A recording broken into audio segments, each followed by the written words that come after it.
Bring you up to date with the latest transfer rumour and speculation with talkSPORT's Man in the Know. I think he's got that on his business cards. Very good afternoon, Alex Crook. How are you?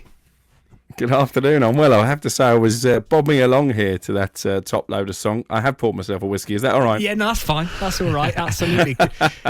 Christian Eriksen might need to knock a few whiskies back if he's genuinely considering going to Manchester United, right? What are you hearing with Eriksen? Is confidence growing at the Manchester United end that they could get this deal over the line?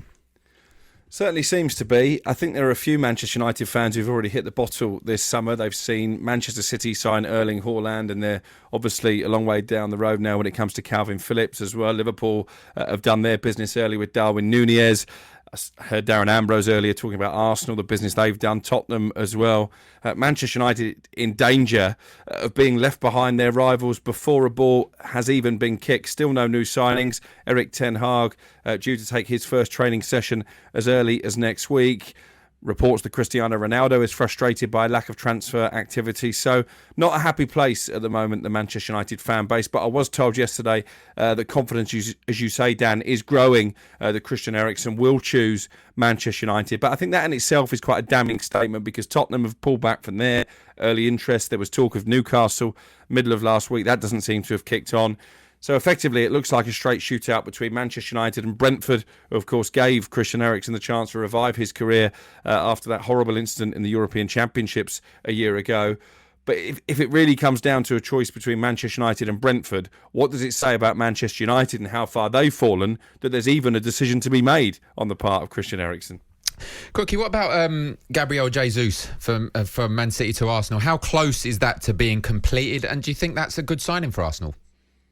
I think it's an excellent signing. I think it's very close to being a done deal. 45 million package agreed between the two clubs. I think personal terms are quite a long way down the line as well, given Gabriel Jesus' relationship to Edu, the sporting director, and of course Mikel Arteta, who was part of the coaching staff under Pep Guardiola at Manchester City, so he knows the manager well as well. He'll go straight to the top of Arsenal's payroll, and I think he gives them that little bit of quality and attack that maybe they were lacking last year. Nketiah obviously had a decent enough end to the season to get himself a six-figure contract.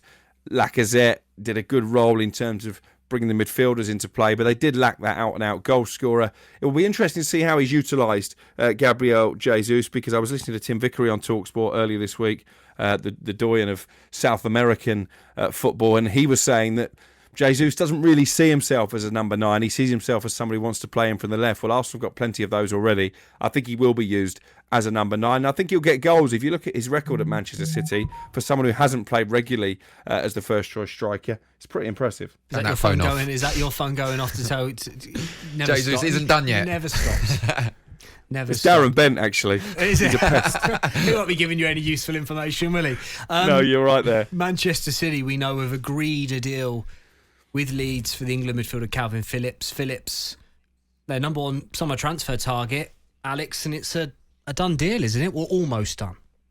Yeah, I think so. And I think it was the only place he was going to go. Again, I heard Tony Cascarino on breakfast this morning. I've clearly been listening to talkSPORT all day. And he was saying, why are Manchester United not at the table? I think they were at the table. They certainly held tentative conversations with his agents, but he's a Leeds fan. Lives in the city. He knows what sort of grief he would get if he was to make that move. And let's face it, Manchester United probably aren't worth the hassle. If it was Manchester United under Alex Ferguson when Alan Smith made the controversial defection, his decision may have been more difficult. But I think it was always going to be Manchester City. I don't know where he fits in because they've got Rodri, who was excellent last season. Will he be a guaranteed starter? Probably not. Is he in danger of going down the same road as the likes of Fabian Delph, a talented young English player, goes to Manchester City and then just gets a bit swallowed up by it all? I do think that's a possibility. Having said that, I think Leeds fans are disappointed by the relatively paltry transfer fee. They feel that Leeds have jumped at the first offer they've been given. Interestingly, I was speaking to somebody connected to the club last night and they said that at the start of the summer, they wanted 100 million combined for Calvin Phillips and Raphinha. So they've got 42 million for Phillips guaranteed. That could rise to 45 with various performance-related add-ons. So that tells me they're going to look for near a £60 million for Raphinha. And we're hearing in the last hour or so that Arsenal are readying a second bid for him. And at the moment, they're the front runners because Barcelona, where everybody thought he was going to go, haven't got the financial resources at the moment to press ahead. So if Raphinha pitches up in North London as well, that's been a brilliant window for Arsenal. And I wasn't sure that the powers that be were going to give Mikel Arteta the same level of backing this summer that they did last, but it looks like they are. Can I ask you, Darren, where do you think Calvin Phillips fits into that City side? At the moment, I think he'll play second field. He'll be competition to Rodri. I personally think that. I think, obviously, Fernandinho leaving opens a space, opens not a substitute role, but I think he has to come in, he has to prove himself, which you're going to have to at a top club like Manchester City. But at the moment, I think Rodri's ahead of him. I think 42, as Crookie said, plus add-ons to 45, is enough, really, to be a squad player for Manchester City. It's not 100 million like Grealish, and even he sits on the bench. So at the moment, I think Rodri would be ahead of him, but he has the ability and the capabilities to come and become that number one spot in the deep line midfield role. Raphinha looks set to leave Ellen Road. Phillips will soon be off from Leeds. What are Leeds United and Jesse Marsch trying to do, Alex, to fill those voids? Well, they've been fairly active already, haven't they? He's already raided the German market for a couple of players. They brought in Mark Rocker, who I know at the time was sort of being sold as someone to play alongside Calvin Phillips. I never saw it like that. I think privately they accepted that Phillips was leaving a long time ago. You saw the scenes at the end of their last home game, how emotional he was, along with Raphinha, actually, I think was photographed lying half naked against the goalpost long after the crowd had left. I think that was a fairly clear indication. Both players didn't think they'd be playing at Ellen Road again in a Leeds shirt. The other name in the frame to come in and toughen up the midfield with no Phillips is that of Tyler Adams, currently playing his football in Germany with Leipzig, so there's that German connection again. And I think they're going to bring in a young player. It's not Premier League quality, Alex. Sorry to cut across you, though. You're feeling you're losing your best two players, and they're not bringing in it's a worry. I was just going to say they're bringing in a youngster from Manchester City for around £5 million, Darko Gyabi. That's a separate transaction to the Calvin Phillips deal. But you're right, when you look at how close they were to relegation last season, even with Raphinha in the team. Obviously, Phillips missed a lot of the season injured, so did Patrick Bamford. I'm still not totally sold on Jesse Marsch, which seems slightly churlish because I think they would have gone down had Bielsa stayed in charge. So you can say that Jesse Marsch came in and did a good job, but it looked far dicier maybe for longer than the owners expected when they made that appointment. So, yeah, I think if you're asking me about a team who possibly could be sucked into trouble alongside the newly promoted clubs, who we'll probably talk about a bit later, I think Leeds could be that team, especially when you factor in the fact they're going to lose their two best players, arguably. Alex, Matthias de Ligt. Tell us about de Ligt's future. We know that it certainly looks like the Premier League big boys are going to be slugging it out when it comes to de Ligt. He's told you, Ventus, after the latest contract offer was made his way, that he wasn't interested, he wasn't happy with that new deal offered. Look, he's not going to be cheap. Immensely talented 22-year-old centre-half. Now he's available. Everyone's interested, surely. Yeah, you'd have thought so. We touched on this actually on White and Jordan right back at the start of the summer. I think that was where Chelsea's interest was first reported. The issue you've got, Dan, is exactly what you've just said. He won't be cheap. The release clause in his contract is worth more than £100 million. I think Chelsea have about £200 million to spend on new signings this summer, so I think it'd be a big jump for them to spend half of it on one player. What we're hearing from sources in Italy is that Chelsea are willing to spend about £40 million and maybe include Timo Werner as a sort of part exchange. I'm always a little bit dubious, and maybe Darren Ambrose can shed a bit of light from a player's perspective about these player plus cash deals, because you don't get too many. It's complicated, isn't it? It's complicated enough trying to get one player to convince one player to sign, but to convince another player to go in the opposite direction, there's all kinds of third parties. Obviously, there's more agents involved. So I think it's a difficult deal to do. I think if Thomas Tuchel could get Ligt, because let's face it, Chelsea have issues in that area. They have issues in just about every area of the pitch. Actually, at the moment, I think they've certainly fallen behind Tottenham. They're almost in danger of falling behind Arsenal when you look at what the Gunners are doing this summer. So I think he would like to sign him. At the moment, I'm dubious as to whether a deal would actually be possible. Very interesting. It's good timing. Chelsea fan getting in touch. Very disappointed as a Chelsea fan. Didn't want these American owners in the first place.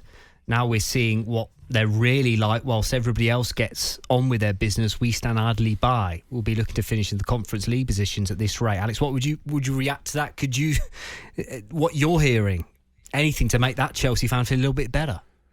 Well, again, I can understand the concern, because Todd Boehly has effectively made himself the de facto director of football. I'm not convinced that is a pathway to success. I think Marina Granovskaya has been a fantastic operator for the football club. I know that she's still going to be around almost on a consultancy basis between now and the end of the transfer window. She's already done some groundwork for potential incomings, but I think it's a very different Chelsea to the one under Roman Abramovich. Money was no object. You had an owner there who was almost just a willing benefactor. He didn't care about making profit. He just cared about winning trophies. Whatever Todd Boehly and his consortium have said, they will run the club more as a business. So I think the days of Chelsea just throwing money at a problem may be behind them. And the issue they've got, and I've spoken about it already at the top of this interview, is that Manchester City have already done good business. Liverpool have done good business. The two teams ahead of Chelsea last season. Tottenham, to me, look like they've overtaken Chelsea with what they've already done, and with the fact they have Antonio Conte now at the helm. Arsenal have been active. Manchester United surely will be active. So I think it's going to be really difficult for Chelsea to have the kind of success that they've become accustomed to. Crookie, another team that a former team of mine actually that will want to be active. Eddie Howe, I know you're a big supporter of his, as am I. But Newcastle, he seems to have got his man in Sven Botman. How close is that one to being completed? Yeah, it's only taken 6 months. I mean, this is a situation of be patient and you get what you want. Good things come to those who wait. Whatever analogy you want to use, they have been patient with Sven Botman. They were very close to signing him in January. Couldn't do a deal with Lille at that time. The interest has never gone away. I know it's been personally driven by Eddie Howe, who thinks Botman has the potential to be one of the best defenders in the world. At one stage this summer, AC Milan were in the box seat, but they've had their financial issues. They're waiting for a takeover to go through, so haven't been able to press ahead with that deal. That's left the pathway clear for Newcastle. But in fairness to Newcastle, Lille have tried to move the goalposts on more than one occasion. They've tried to up the transfer fee. Newcastle haven't budged on what they think Botman is worth. It's a £35 million package with the various add-ons. And I think this is a sign that Newcastle aren't going to be pushed around in the transfer market. They're very close to walking away from the deal to sign the young French striker Hugo Ekitike because of what they see as unrealistic demands from his agent. I think this is a great addition for Botman, for Newcastle. They've signed Nick Pope already. They've got Mac Target in as a permanent deal. They've got Kieran Trippier coming back to fitness. Dan Burr made a good impact last season. They've basically replaced their entire back line and goalkeeper for a relatively small amount of money. So we know they're a wealthy club, but they're also a very well-run club at this moment in time, and I think Dan Ashworth's arrival as director of football has played a part in that. Nottingham Forest breaking their transfer record this morning, Alex, adding to their forward options. Dean Henderson in from Manchester United could follow shortly as well, right? Yeah, that's pretty much done. It will be a loan deal for the rest of the season. Important for Dean Henderson in a World Cup year to go out and play some regular Premier League football. I think it will be a shootout between him and Nick Pope, who we've just been talking about, for that third goalkeeper spot in the England squad, because we know that, barring injury, Pickford and Ramsdale will clearly be the first two selections. And as you say, they've also paid £17 million to sign the Nigerian international Taiwo Awonji. That was confirmed this morning. He signed from Union Berlin in the Bundesliga, scored 20 goals in 43 games in all competitions last season. So a really exciting addition for Nottingham Forest.